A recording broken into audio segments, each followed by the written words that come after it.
Good morning, everybody. My name is Tassos with RF Elements. Thank you all for joining us today. Today we'll be doing our product overview. We'll be reviewing our new product map. RF Elements product offering has grown substantially over the last few years. So we'll be going over all the different product types by category, their functionality, what makes them unique, and how they kind of match up to other solutions on the market. So if we look at our product map here, we've broken it down into 4 different categories by basically symmetrical beam antenna patterns, asymmetrical beam antenna patterns, and also our TWISTPORT adapters, right? So these are the main product types that we currently sell. We also have enclosures and mounts and other things, but this is the main focus of RF Elements is antennas and TWISTPORTs. So to start, let's talk about our TWISTPORT adapters. Our TWISTPORT adapters are very unique and broken down by manufacturer. So we make adapters for many different third-party connectorized radios, and we'll go into a little bit more detail about what makes our TWISTPORT unique on the market and the benefits of these. So TWISTPORT is our own proprietary waveguide connector, and it's used for connecting the radio to an antenna. A TWISTPORT essentially has a couple of main advantages. Because it's a waveguide connector, our TWISTPORT introduces virtually a zero loss system, right? So with a TWISTPORT and eliminating the pigtails, you get very low loss, and you can achieve excellent RF performance. Another big point behind our TWISTPORT is we combine the radio mounting and the connection interface into a single easy-to-use interface that's extremely easy, safe to operate, and safe to use. So the TWISTPORT, not only connects not only is the RF connector between the radio and antenna, but it's also the mounting system, which saves you time. So it makes it very easy to, again, connect and disconnect multiple radios, multiple vendors' radios to our TWISTPORT interface ecosystem. So our TWISTPORT, is basically the reference design we created way back in like 2014. Where we removed the pigtails from the radio and we integrated a waveguide interface into the actual radio circuit board. And the radio can then attach to any TWISTPORT antenna while introducing virtually, unmeasurable zero loss, right? So this is why, we consider the TWISTPORT itself truly revolutionary. It's a revolutionary interface and something totally different in the market that hasn't really been seen before. Right. This also gives you the introduction into our new ecosystem, which we built to take advantage of this waveguide interface and create an excellent mechanical design to, again, give you high efficiency of transmitting the radio's energy from the board itself into the waveguide and through the antenna to give you, again, zero loss and absolutely great RF performance. So we can see here, our standard versus the old industry standard. So what is a TWISTPORT adapter itself? Let's look into this a little bit more detail. So a TWISTPORT adapter is simply that. It's an adapter which takes and adapts a connectorized third-party radio and converts it into a waveguide fed radio. So we can see inside the adapter there are some fixed pigtails that convert the energy from the radio to a waveguide fed radio system, and therefore you can attach it with a simple twist and lock into our antennas, and basically we can accommodate some of the most popular radios used in the WISP networks today, and we have different types of adapters for different types of radios.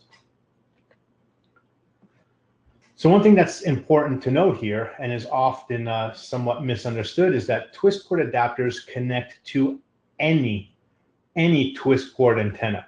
So whether it's a twist port enabled dish antenna like our ULTRADISH, a twist port enabled symmetrical horn like our symmetrical horn antennas, or even our new asymmetrical horn antennas, or even our larger point-to-point ULTRAHORN antenna. If it's a twist port antenna, that one adapter you have for your specific radio will work on any of these antennas. So they're not, the twist port adapters are not antenna specific, they are radio specific. So that's important to know.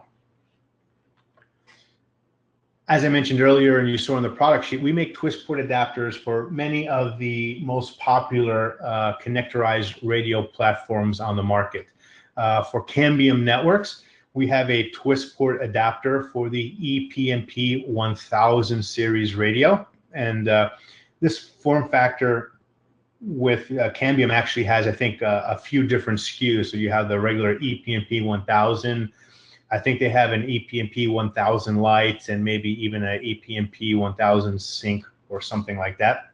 So basically, any of those three EPMP 1000 radios, a single twist port, or this single twist port adapter will work for all three of those radios and will connect to any of our twist port enabled antennas. That's the idea behind the ecosystem. So one adapter, any antenna. We also support currently the EPMP 2000 radio as well. So again, just like the EPMP 1000, there's a specific unique adapter for that radio itself. And this will allow you to, again, connect to any of our twist port enabled antennas in our ecosystem. Microtech is also supported in our twist port ecosystem. So for Microtech, we offer two different twist port adapters. This is the twist port adapter for the router board plastic. So this is a plastic enclosure that will allow you to connect practically all of the like 911, 711, 411 type form factors. Any of those square router boards that they have will fit in our adapter. You can see it's really easy to install and integrate. So you basically drop out the slider, you mount your board, you connect your internal pigtails, and then you slide it back into the router board, and that gives you simple access to utilizing all of our twist port antennas for the router board. We also have a new adapter for router board, and this is the router board cast. So this is a cast aluminum or a die cast aluminum enclosure. Again, works with all the popular 411 types. This is the M11 with the mini PCI Express radio. But there are many different router board series boards that are compatible. And again, you insert the board, connect the pigtails, and now allows this enclosure and radio to be compatible with our twist port ecosystem.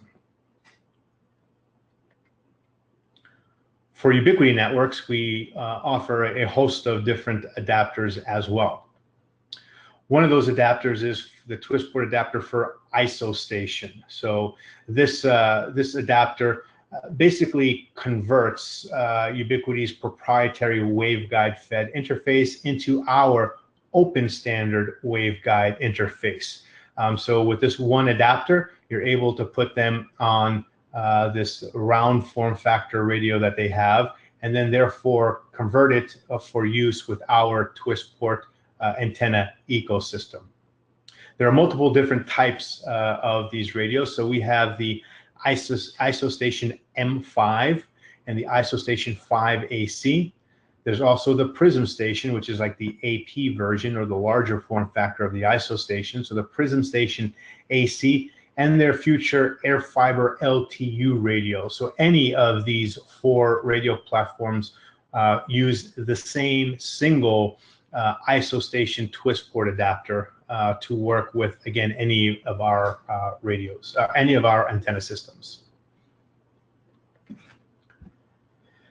This here is, again, one of our newer ones. This is the PAF adapter. So this is a twist port adapter for the PRISM or the AirFiber 5 series of radio adapters. So again, just like our previous ones, you're able to take the radio, slide it into the twist port adapter and lock it in place, and then you're able to utilize it. You can see previously here with the air fiber specifically, there's an extra adapter to allow you to utilize either of the two radios in the adapter. But again, one adapter works for both of those radio platforms. Simply insert the radio, lock it in place, and then you're ready to go.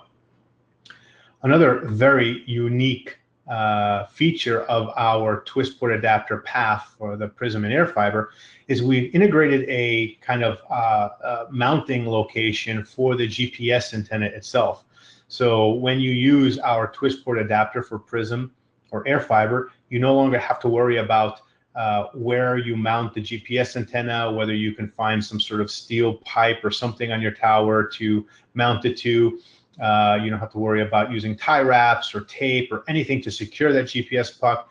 And sorry, and most importantly, you protect the GPS antenna from the elements, birds, and other things. So this integrated GPS antenna system is something very unique and very cool about this particular product. Sorry about that. When we talk about compatibility, again, there are many different flavors of the PRISM and the air fiber. So whether it's the Rocket Prism 5 AC, which I believe is like Gen 1, the Rocket Prism 5 AC Gen 2, the original air fiber 5X, and now the new air fiber 5X HD or LTU radio. Again, any of these four antennas, radios, utilize the same exact twist port adapter path in order to integrate with our antenna ecosystem. If you're running some of the more legacy radios from Ubiquiti, we support the Rocket M5. This is fairly new. It's a revamped based on our Gen 2 waveguide. It should be available or start shipping in January or February here of this year. So if you're still using Rocket M5s, we have an adapter for it, which again incorporates all the same features and simplicities of just taking your small form factor radio, sliding it up into the adapter, locking it in place, and then giving you the ability to attach it to any of our twist port antennas. Also, the Rocket 5 AC, this is also known as the Rocket 5 AC Lite, is another adapter, again, that we've updated to our Gen 2 feed, and will be available this month or next, should start shipping soon. So again, any of those two old Rocket M5 or Rocket 5 AC kind of legacy radios from Ubiquiti are still currently supported with a twist port adapter that's been updated. If you're a Mimosa user, we support a twist port adapter as well for the C5C. This is the connectorized C5 radio that's on the market. Again, the adapter is very simple. You take the radio, you slide and lock it up into place, and you're ready to go. You depress the little button on the bottom, and it allows the radio to become unlocked, and therefore you can remove it. So very simple device. And it's available on the market now for Mimosa products. And then finally, we have our connectorized twist port adapter. So our connectorized twist port adapter is known as the twist port adapter SMA. This one is created basically for all other radios. So one thing that you may notice is that our twist port adapters are generally available for small form factor radios, right? So they're really kind of handheld, small, long rectangular type radios. Some radios on the market in the 5 gig spectrum are too large and too heavy to create a twist port adapter for. For example, Mimosa's A5C radio series, Cambium's PTP 550, even the connectorized 450 as well. So for any of those radios that are in 5 gigahertz, in which we do not have a twist port adapter available for because it's too large, or we simply just don't make one, even if the form factor would be suitable, the TWISTPORT adapter SMA is your adapter for that. So with using pigtails, you can connect from the adapter to the radio, and therefore, again, this adapter and that radio will now become compatible with any of our TWISTPORT adapter radios, antennas in our ecosystem. So now let's move on to the first of our antenna products. This is the symmetrical horn TWISTPORT Generation 2, right? So we brought Generation 1 to the market back in 2014. And last year, we brought our Gen 2 horns to the market, and there's some slight improvements, and we can go over some of them. So for anybody who's never seen our symmetrical horns, this is basically what they look like. So it's our horn antenna technology that we brought to market in 2014. And as you can see, it has our proprietary or our open standard TWISTPORT adapter interface on the back of them. So one thing that's very important to note about our symmetrical horn antennas is that the beam is symmetrical. So if we look at the azimuth cut and the elevation cut, it's symmetrical. So it is as tall as it is wide, right? So it's a very symmetrical beam pattern in both elevation and azimuth. If we look to kind of compare them, the beam comparison to a traditional sector, which is on the left, compared to our horn, you can see that a traditional sector does not have a symmetrical beam pattern. It's usually much wider in the azimuth than it is tall in the elevation. Plus, the traditional sectors or patch array sectors on the market today have tons and tons of very complex side lobes. As you can see, those extra beams coming out above and below and from the side of the main beam, where our symmetrical horn antenna, you can see the radiation pattern is not only very symmetrical, very uniform, it's also side lobe free. So there's 0 side lobes with our antennas. To put this in kind of more of a better perspective, or maybe to try and show you that a little bit more, if you look on the left, you can see the RF simulation of our 90-degree symmetrical horn. So you can see the way the energy radiates through the waveguide and out of the antenna orifice. You can see that the beam is very symmetrical. You can see that it actually has an edge, and that there's practically 0 side lobes and 0 radiation out the back. If you compare the simulation of a competing patch array sector on the right, you can see that antenna, the radiation goes far beyond the spec 90 degrees of that sector, including a lot of RF leakage out the back, right? So all this kind of uncontrolled, very unsymmetrical type radiation creates problems because it makes your antenna not so precise, and makes RF planning very important, because your signal is going far beyond the areas in which you intend to serve. So it makes it difficult to do that. If we look here at the difference in the null zone of these things, you can see that a symmetrical horn antenna, because it has a much larger or bigger elevation cut, the null zone is actually, or the dead zone from the tower to the bottom of the tower, is much smaller, where a traditional sector has a much larger dead zone or null zone from the tower. So close-in coverage is very efficient with a symmetrical horn compared to a traditional sector. Another one of the important features that our horn antennas bring to the market is frequency stability. Right, so if you look at the 3-dimensional RF pattern on the left and the 2-dimensional coverage area on the right of the same antenna, as we change frequency, you can see that it's very stable. So the coverage area doesn't change as much when you change frequency, so you can kind of have a very dependable coverage area, and you know where you're deploying this, where you're pointing this, that the coverage area will not change and will not cause problems for your CPEs. If we look at the frequency instability of a traditional sector, you can see again in three dimensions on the left and in 2 dimensions on the right. As we change frequency, not only is the coverage area growing, you're also changing dramatically the side lobes, the intensity of the side lobes, and the directions of the side lobes. So you can see on the right, if you had customers in certain regions at a specific frequency that perhaps had really good signal, when you change frequency, you can dramatically change the coverage area and therefore put a customer into a lower signal situation.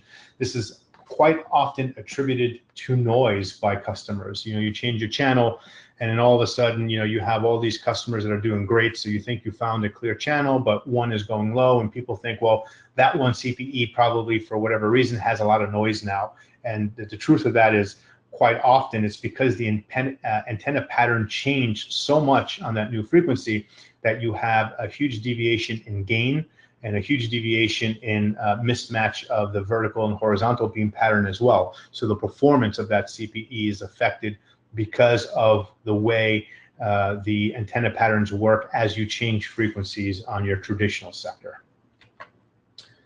And then last is the signal density of our horn antennas is very unique. So the signal is very dense, and the signal drops off very quickly as you go outside of the prescribed azimuth of that antenna. So if you look on the right, you can see a traditional sector has much slower gain bleed off as you deviate from the center of the antenna. So a 90-degree sector, for example, could most certainly bleed over to about 120 or 180 degrees wide in some cases and cause problems. So this makes it very difficult to, again, plan out your coverage, plan your frequency usage, plan your frequency reuse for that matter. So by having a very high signal density and sharp fall off at the edge, you get more precision in your deployment and then therefore better control of your WISP and your tower coverage. So symmetrical horn antennas are offered in 7 different sizes, everything from a 30-degree wide to a 90-degree wide and 10-degree steps. So as we go from 30 to 40, 50, up to 90, you can see that the gain drops as well. So it's something very important to note to understand the gain relationship to the width of the coverage area of a horn antenna as well. That's often kind of misused or misunderstood, thinking you can take a 90-degree horn and get the same type of coverage you get out of a 90-degree sector.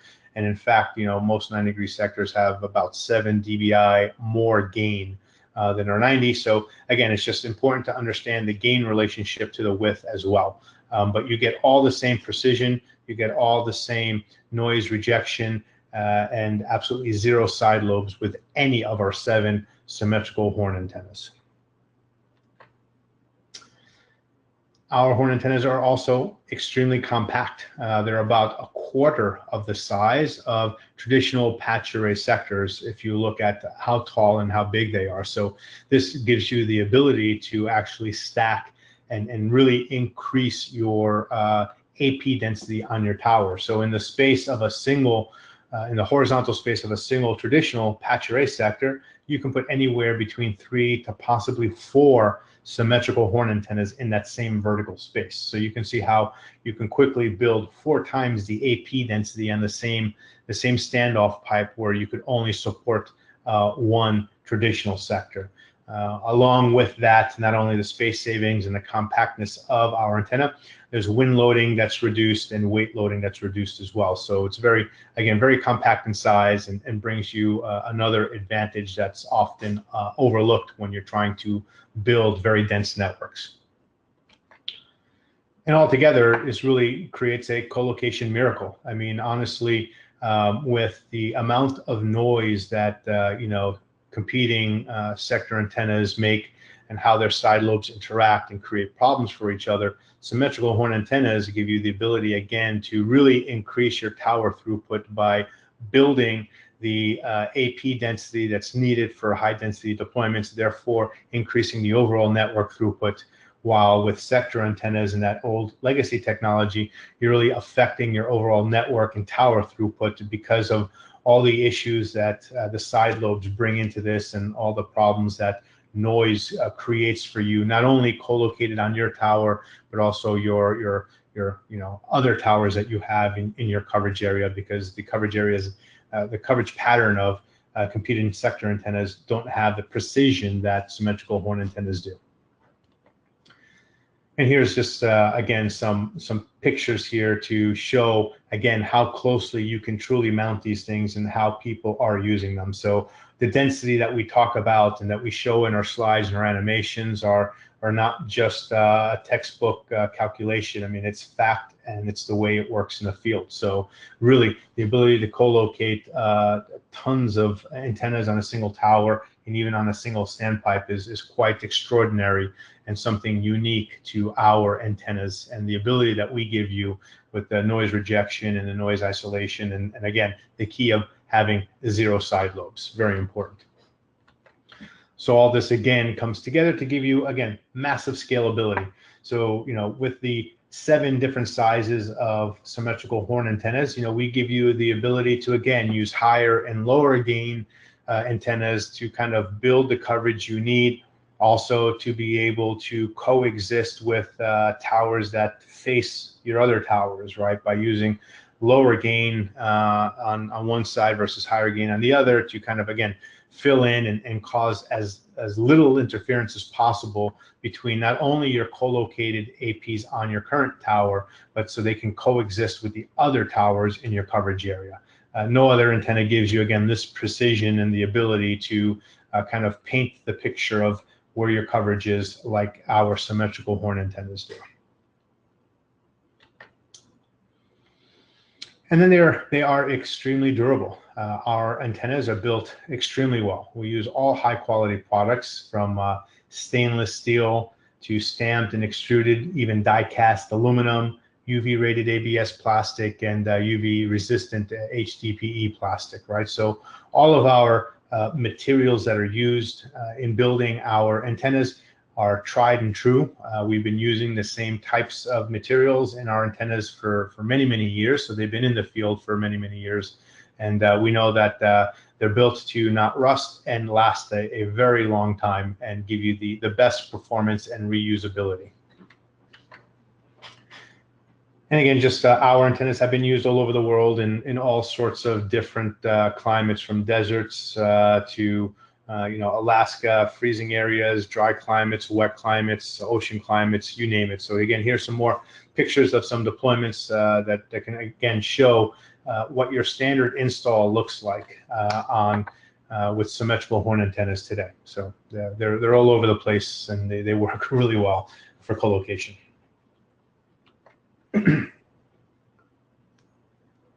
So now we'll move on to our next antenna, which is basically our ULTRAHORN TWISTPORT antenna. So this is the antenna that we kind of designed for point-to-point. It's a higher gain, narrower beam point-to-point antenna, and it's also being used for very high density point-to-multipoint as well. So this is our 24 dB 5 gig ULTRAHORN TWISTPORT antenna. So again, the beam width is way more narrow than some of our other ones. It's actually 15 degrees wide, measured in a -6 drop off. There's 24 dB of gain. So our ULTRAHORN TWISTPORT. If we look at the actual beam, we can see, again, it's highly precise, right? So it's still symmetrical like all our other ones. It's 15 degrees in the azimuth, 15 in the elevation. But due to the size and the construction of the actual horn itself, the aperture, we're able to create much higher gain and we're able to focus it more and get a much more narrow beam. And again, still incorporating all the other benefits of the 0 side lobes and really the ultimate in noise rejection. So if you have a really, really noisy site for backhaul and 5 gig, the ULTRAHORN is a great antenna to consider and use for eliminating or cutting through that noise and being able to coexist with all the other backhauls and radios on that tower. We still get all the frequency stability that we had talked about in our symmetrical horn antenna. So if you look at the 3D diagram on the left and the two-dimensional coverage map, you can see again, as we change frequency and go from the lower band to the upper band, you can see that we don't get much deviation in the actual coverage area or the beam pattern itself. So it's extremely, extremely stable. We have, again, 0 side lobes. So if we look at the side lobes on a parabolic dish antenna, you can see that they're very large and very complex. And these side lobes grow in intensity as you increase gain. So the higher the gain of your parabolic dish, the larger the gain, or the higher the gain is of the side lobes, and the more that they grow in complexity as well. Where an ULTRAHORN, again, has 0 side lobes. So you really don't have to worry about any of the noise coming in from unwanted directions. The shroud effect is something we really like to talk about, because this is something that is often misunderstood. It kind of falls into the same category as those aftermarket shield kits for your old standard, sector antennas, or your patch array sector antennas. So if we look on the left, we can see a parabolic dish antenna without a shroud. So you can see that it has very large side lobes coming out above the main beam off the center, and then you can see a lot of side lobes coming off in the perpendicular from the center point. So you can see them going up and down, and then you see leakage out the back. So this is pretty standard for most parabolic dish antennas. It's kind of hard to get away just because of the design of the way they are, and that's the way they work. If we look on the right, you can see that same antenna with a shroud on there. So it's often misunderstood, thinking that it's really rejecting noise and it's really doing a lot of things to help improve the overall performance. And quite frankly, it's not. If you see the side lobes, you can see that they kind of grow in intensity, and they actually get kind of more compact and more intense in the forward-facing side.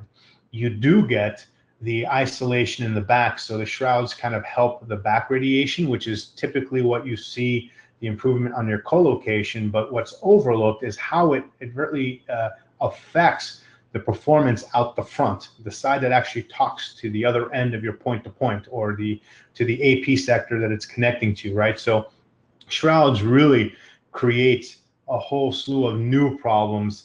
When you add a shroud to a parabolic antenna, or a third-party shroud to another antenna, the 3D polar plot, or the plot that the manufacturer gives you to show you what the antenna pattern is no longer valid. So once you put a shroud on it, you've changed it. So you have no idea what the side lobes look like and what the performance is. So shrouds really do change things. And this view might show it better. So you can see how it just takes the side lobes, and basically a shroud just basically pushes everything forward. So you can see where some of the side lobes were maybe lighter in intensity, and then when you put a shroud on it, it actually kind of morphs everything and pushes it more forward, right? So it really affects the front-facing side of the performance in order to give you this, the illusion of better front to back or better co-location capability. So really, having an antenna that has no side lobes at all is really the best route, and we can see it. You can see it here.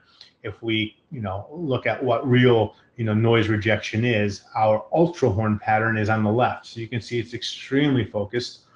You can see it's extremely symmetrical looking, and there's, no side lobes and no back radiation. And you compare that to a parabolic dish that's supposed to have a much more narrow main beam. You can see it's actually much wider when you look at the angles of the side lobes that come above and below the main beam. So actually, most parabolic dish antennas, depending on gain, are actually have a much larger, front-facing beam angle than our ULTRAHORN at a much wider spec beam. So true noise rejection comes from no side lobes, and our ULTRAHORN is the only thing that would give you that. We also give you the ultimate performance and gain, something that's also hard to find in parabolic dishes these days. So if you look at the gain stability across the spectrum of operation, you can see it's practically very flat. You normally will see much larger peak gains on parabolic dishes or other point-to-point antennas, and usually that one point that has the peak gain is the antenna's spec gain, but the overall performance across the spectrum is much lower than that spec gain of that parabolic dish. The other thing that's very important to know is that, in the multi-polarized world that we're in right now with MIMO 2x2 and 4x4, it's also very important to make sure that your vertical and your horizontal beam performance and gain is as closely matched as possible. And with our ULTRAHORN, it's identical, right? So your vertical and horizontal beam intensities are the same at any particular frequency, which you don't see often with other point-to-point antennas on the market. All these things brought together actually help in easing antenna alignment, right? And also helps so you do not misalign your antenna, because we have no side lobes. So you can see, even with a parabolic dish with large side lobes, if you're not aligned correctly, you can still get a false sense of being in alignment, because the signal intensity might still be high. Because ULTRAHORNs have no side lobes, if you're out of the main beam and you put it out of angle, you'll know it right away. So the high signal intensity you get is only when you're aligned properly, and putting them 10 degrees out of alignment will basically make your signal drop off completely. So it's very easy to align it, and it ensures that you actually have a no side lobe connection and nothing but main lobe connection. So, is the ULTRAHORN a high performance point-to-point and point-to-multipoint? Well, it happens to do both, right? So really the antenna doesn't care whether you use it for point-to-point or point-to-multipoint. It's just a matter of whether the gain, the beam angle, and the characteristics of that antenna suit what you're trying to do. So if you have a bunch of customers within a 15-degree azimuth of each other, then sure, you can use the ULTRAHORN as a very high density, long range point to multi-point antenna if you choose, or again, focus more on the point to point. It's also very common these days to use the ULTRAHORN on one side of a link as well, right? So you don't have to have an ULTRAHORN on both ends. If you have a point to point with a high gain parabolic dish and one side is really noisy, you can try just changing out that one side to the ULTRAHORN and help kind of fix that noise issue and bring stability to your link. So that's also a possibility. Like all of our antennas, they're extremely durable. Again, we use all stainless steel hardware, zinc alloys, again, all the same high quality aluminum and UV resistant and rated plastics in our system and all of our antennas. So our products are pretty much built like a tank. They're very sturdy. You have to see one, and then you'll understand how well they're built compared to some of the competing products that are out there. From the deployment standard, again, they're using all over the place and in all different situations. So you can see here in the middle on the left, that's very dense, high density point to multi-point, using all of those as sectors, not point to points. On the right is actually a pretty long distance. So that's our 24 dBi ULTRAHORN on the right with the PTMP 1000 doing a 15-mile link. This particular one had replaced two 30 dB dishes at 15 miles, and the link is totally stable at full MCS7 64 QAM and has been running for months now, totally unbothered by noise and even thermal fade. They had a thermal inversion problem with the parabolic dish antennas, and the ULTRAHORN actually helped that go away by having a wider beam angle than the parabolic dish. When the thermal ducting happened and the beam starts refracting up or down, it's still within the beam pattern, and therefore they're able to sustain the link without going down. So some other improvements we didn't even think about that come from our ULTRAHORN. So it's a great antenna. It's incredible. And again, if you see it again, co-locating them as well in between other sectors, the noise rejection of this antenna is just so intense that again, even if you have other noisy antennas and antennas with side lobes on your deployment, the ULTRAHORN just powers through all that stuff and has the ultimate in noise rejection for sure.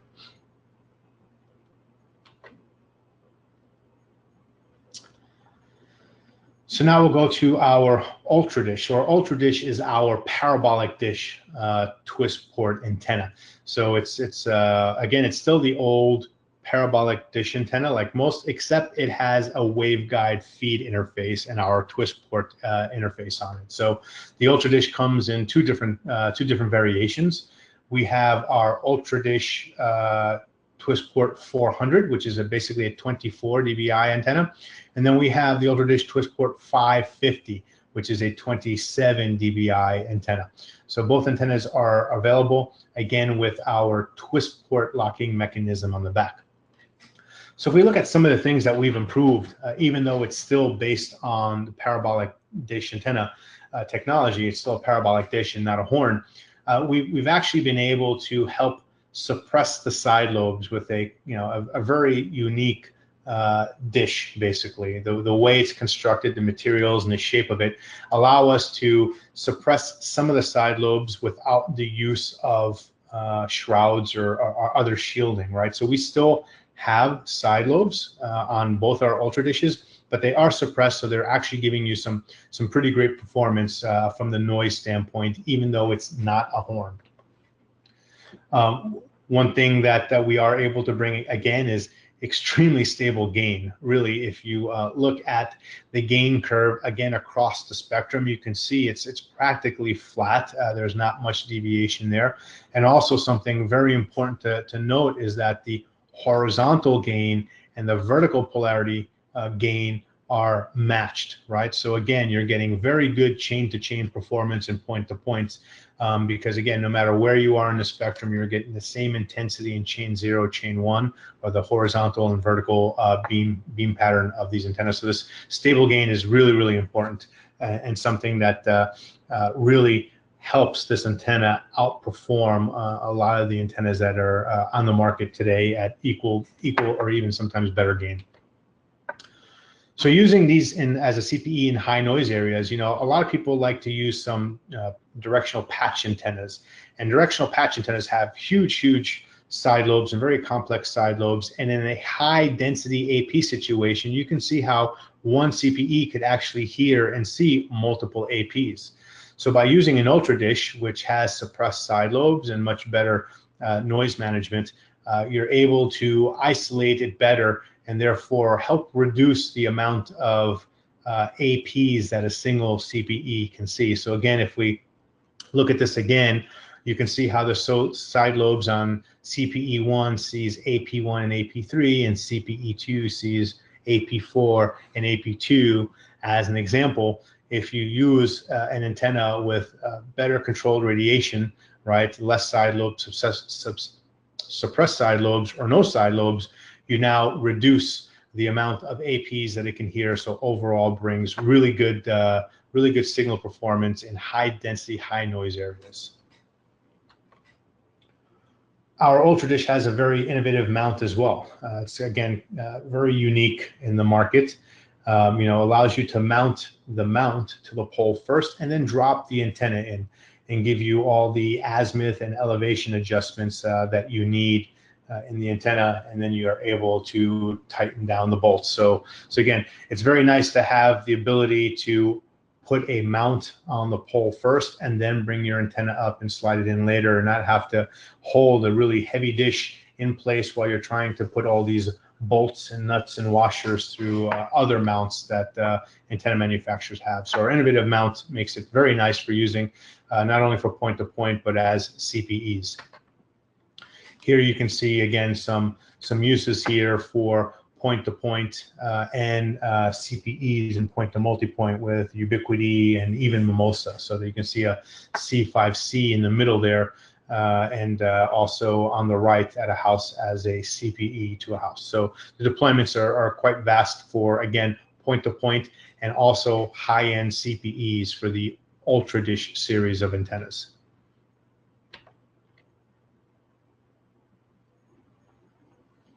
So now we come to our asymmetrical horn. So unlike our symmetrical horn, the asymmetrical series again is all the same benefits of our symmetrical antennas, except in an asymmetrical beam pattern, right? So this is our newest product. Ship dates are supposed to be in February of this year. We're still shooting for that. We'll see based on Chinese New Year if we can get things going before that. If not, maybe March of this year as well. So hopefully February, March of this year, they should ship. So we'll keep you posted. So we offer the asymmetrical horn in 3 different sizes or 3 different beam patterns. We have a 30 degree, a 60 degree, and a 90 degree. And the one thing that's really important to note between our symmetrical horns and asymmetrical in the same beam width is the improved gain we have in the asymmetrical. So now our 90 degree sector here, asymmetrical horn, has 16 dBi of gain versus 9.5. So you can see there's huge differences. Our 60 degree has 17 dBi of gain versus I think it was like 13 in the symmetrical. And then our 30 degree has grown from 18 to now 20.5 dBi of gain. So great gain performance along with the ability to give you a wider coverage area. So again, the difference here is that our beam pattern is now asymmetrical. So it's actually wider in the azimuth than it is in the elevation. So on our 60, you can see it's 60 degrees wide, but only 25 degrees tall. And in our 90 degree, it's 90 degrees wide and only 25 degrees tall. And then our 30 degree asymmetrical horn is 30 degrees wide and only 20 degrees tall. So that's the main difference in the beam patterns.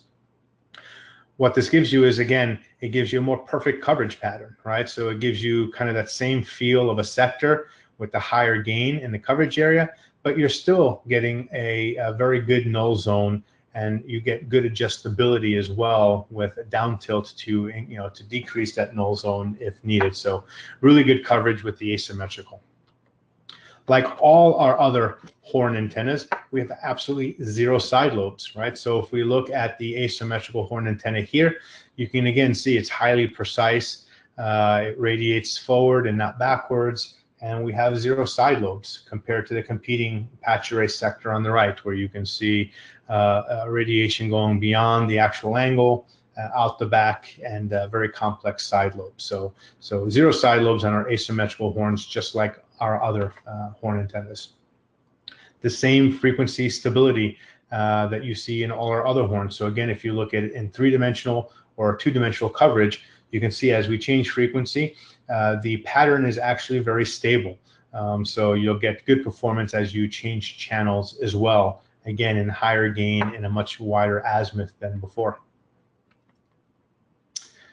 Balanced horizontal and vertical beams. Again, this is something very important, right? So if we look at the horizontal and vertical beam coverage pattern, you can see that they're the same, right? So they cover the same compared to the horizontal and the vertical of the patch array sector, where you can see you often have huge mismatches, especially at the edge and the sides of the sector. This is where you get different gain intensities, and this is where you get chain mismatch errors as you go away from the center of a traditional sector. In our asymmetrical horn, we're able to preserve that perfect beam performance in vertical and horizontal, and therefore you don't suffer from the chain-to-chain issues that you see on your patch array sectors from most other vendors. These asymmetrical horns are fantastic for rural deployments. If you live in a rural area where you need long range and a wide coverage area because the density of customers is low, our asymmetrical horn antennas now give you the ability to increase your network throughput by increasing the gain, increasing your reach, and still providing the same noise rejection and beam performance compared to your traditional patch array sector on the right, again, which goes way beyond its coverage area and is able to accept noise from all other directions due to the very complex side lobes, and therefore reducing your overall network and AP throughput.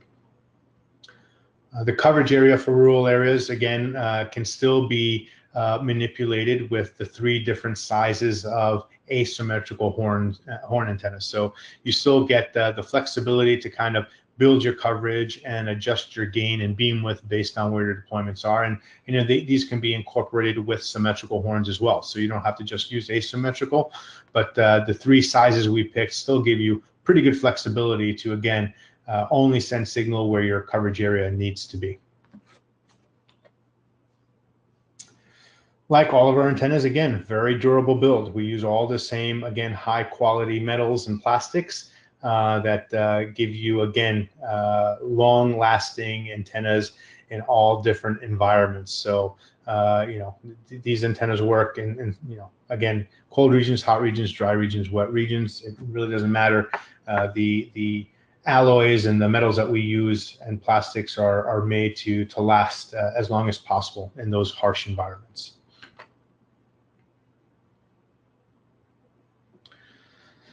So now we'll move on to our carrier class symmetrical horns. So these are just like our symmetrical horns we talked about earlier, except these are connectorized versions, right? So our symmetrical horn carrier class Gen 2 has all the same RF performance and gain performance of the TWISTPORT version we talked about earlier. They're also all available in the 7 different sizes from 30 to 90 degree. And again, the difference is these have connectors built into them, so you can use them with larger form factor radios. Our ULTRAHORN also comes in a carrier class version as well. So if you have a large form factor radio and you're not going to switch that radio, then you can get the ULTRAHORN with the connectors built in versus using the TWISTPORT version with the adapter. So this gives you some ability to, again, have a maybe more robust or a larger connector, if you wish, versus SMA. And if we look in the field at the deployments, we can see, again, all the same, high density deployments like our TWISTPORT antennas. All of our horn antennas give you the same isolation and the same great noise rejection, so you're able to co-locate them together and with other radios as well. And then finally, our carrier class sectors. So this is our legacy antenna system here. So this is our original patch array sector that we created 7+ years ago and brought to the market. So our sector carrier class comes in 2 versions. We have a 14 dBi 2.4 gigahertz version that's 100 degrees wide, and then we also have a 20 dBi 5 gigahertz version that's 100 degrees wide. So these are the 2 versions that we offer: 1 in 2.4 and 1 in 5 gigahertz. What makes this very unique compared to other patch antennas is that we actually have a back shield built into it, so there's no need for third-party shielding. We have these special frequency selective surfaces that allow us to form the beam better, to give you better chain-to-chain performance, but also give you great co-location, some side lobe suppression, and again, good front-to-back ratio. So the back shield is integrated, so you save weight, save money, no need to add aftermarket shielding. We built it into the antenna over 7 years ago, and it's been performing fantastic ever since. We also are able, because of that back shield, to give you balanced horizontal and vertical beams. Again, in patch array sectors, if you look at the mainstream sector on the right, it's often mismatched. So one polarity is usually wider or narrower than the other.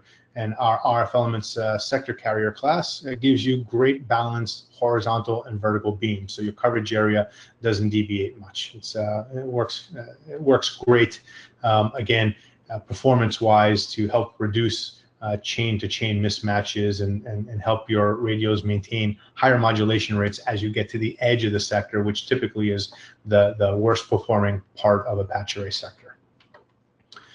If we look at the deployments, again, you can see them highly co-located as well.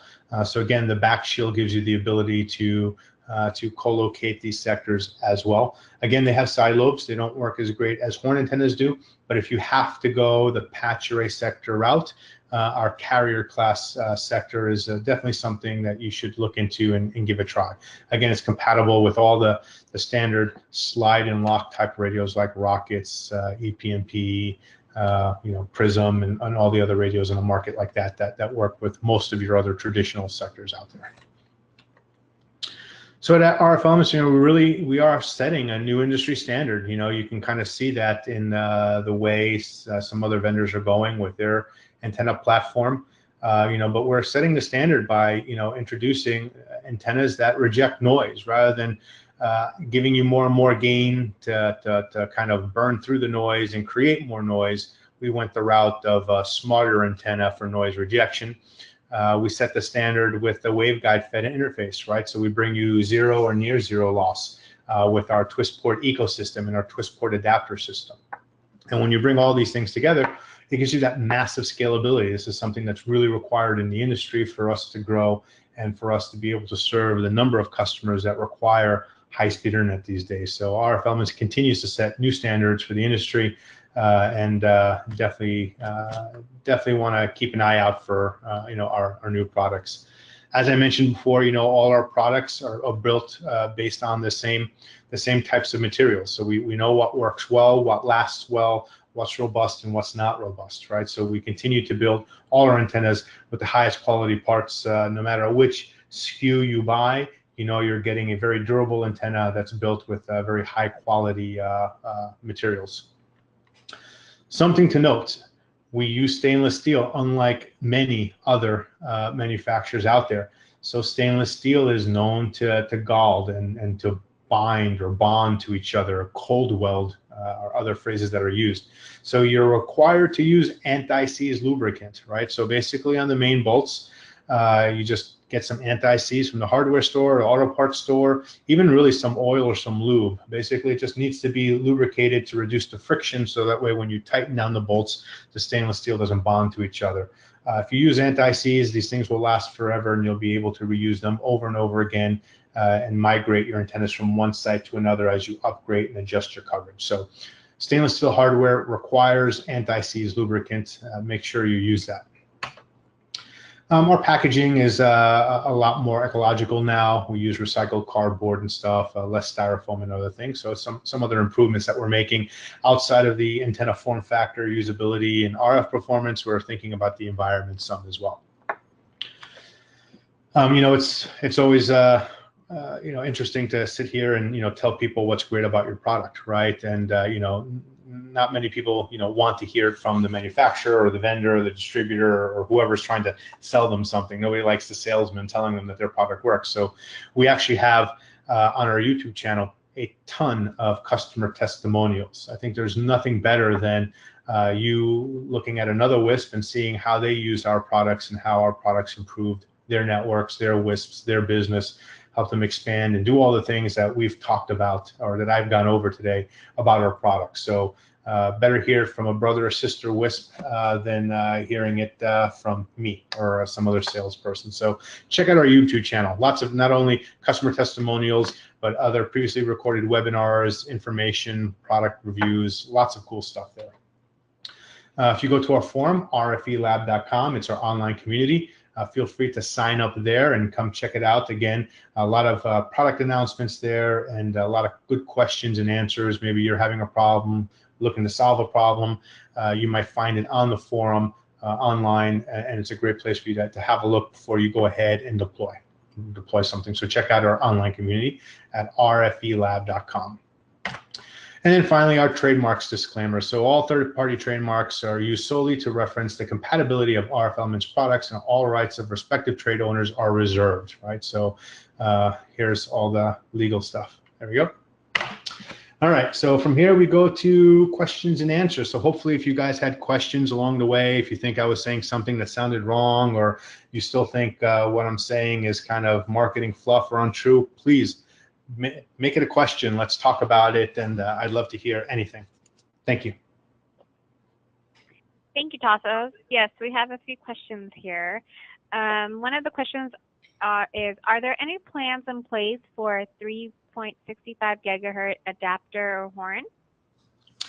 We're looking at LTE and the 3 gig spectrum, so it's definitely a possibility. There's nothing on the for sure side, but it's something where it's on kind of the roadmap of development. So something's going to happen. Okay. And I'm not sure exactly which slide they were talking about on this next question, but maybe we can try to get something here. They're asking, will these 2.4 sectors work with the new 24 AC from Ubiquiti?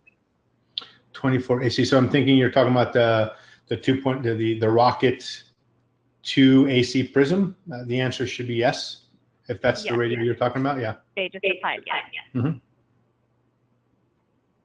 And did you end up covering the availability on the new 8 symmetrical horns? Yeah, so the original ship date was supposed to be February of this year. It's still looking like it might happen. You know, Chinese New Year is now coming here shortly around the corner.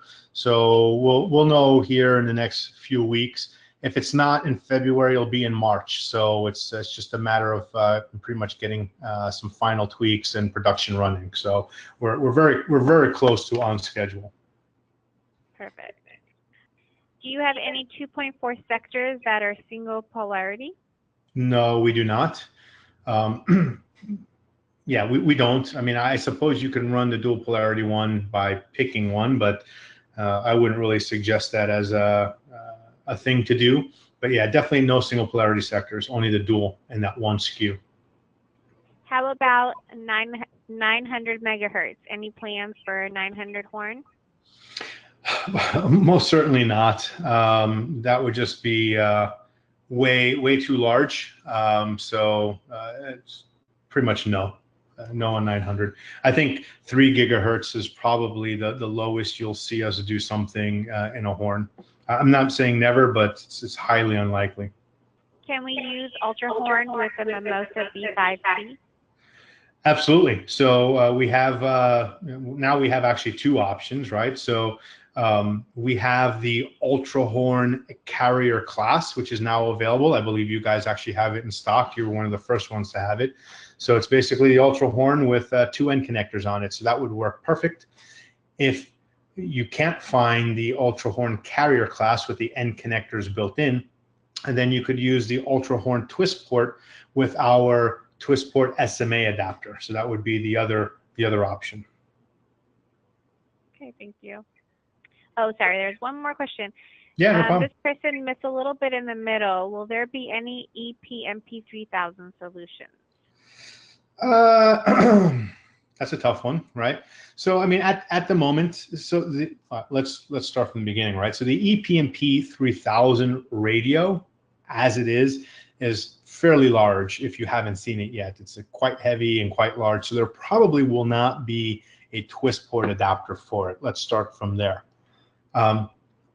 What we know though is that with the EPMP 3000, you can use 2 horns to get your 4 polarities, just like Mimosa A5C users use with our horn. So the short term is use 2 horns. You'll have the choice of either overlapping them to try and achieve 4x4 muy maimo, or you can segment them to cover 2 different areas to again get muy maimo without the 4x4 beamforming. So right now it's just using 2 horns.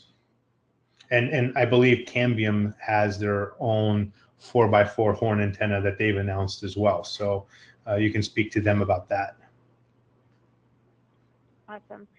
Okay, well, I think that was all the questions now.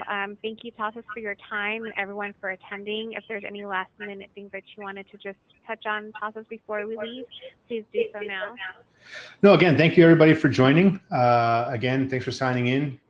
Stay in touch, stay tuned. You know, go to our website, rfelements.com, or our forum, rfelab.com. Follow us on social media. You know, we're always part of the conversation. We're always happy to talk and share things. So if anybody has questions, just reach out to me direct, reach out to the company. We're here for you. Contact your Streakwave representative, and I said we can get you answers if you have questions. Thank you. Thank you. Have a good day. Bye. Bye.